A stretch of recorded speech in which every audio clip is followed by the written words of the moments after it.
Hi, this is Jim Keady, the Director of Educating for Justice, coming to you with a dispatch here from the front lines of the refugee crisis in Lesvos, Greece. What I thought I would do over the course of the next few days is post some videos that just gives people the basics of what's going on here. So I am on the coast of Lesvos. Across this stretch of the Aegean Sea, that landmass you see in the back there, that is Turkey, where it's estimated that 1.5 to 2 million refugees are still waiting to make the journey across this stretch of water to try and find themselves a better life. Hundreds of thousands have already made the trip, and this may look like a really beautiful, tranquil scene here along the Aegean this afternoon. The sun is shining and the water looks really nice. But when the sun drops and the winds whip up, this water can be unforgiving. And unfortunately, far too many men, women, and children have lost their lives trying to make the journey. So what they do is they work with smugglers. Many of them are staying in the woods right along the coastline there that you see in the back.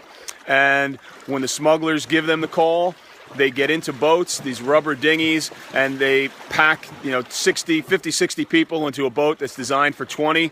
Someone will be given the responsibility of driving the boat. Most likely have no experience of driving a boat, of being out in the water. Many of these people come from landlocked areas where they haven't even been in the water. They don't know how to swim, and they're making this 5 or 6 mile journey across the sea.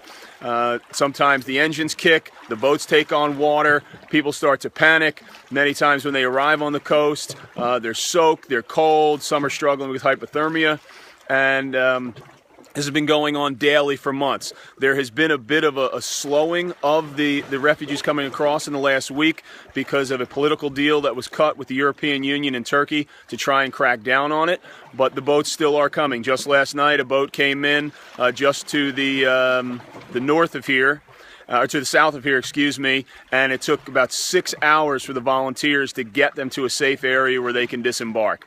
The boat hit the shores at about 12 p.m. or 12 a.m. rather, and they finished up at about 6 a.m. Now, luckily, all of those refugees, many of whom were children, got to the Lighthouse Refugee Relief Camp safely, and they're getting settled, and then they'll be moved on to the transit camps, and then on to the main camp, where hopefully they'll get processed and begin the next leg of their journey to try and find a better life for themselves and their families here in Europe. Again, this is Jim Keady with Educating for Justice on the front lines of the refugee crisis in Lesvos, Greece.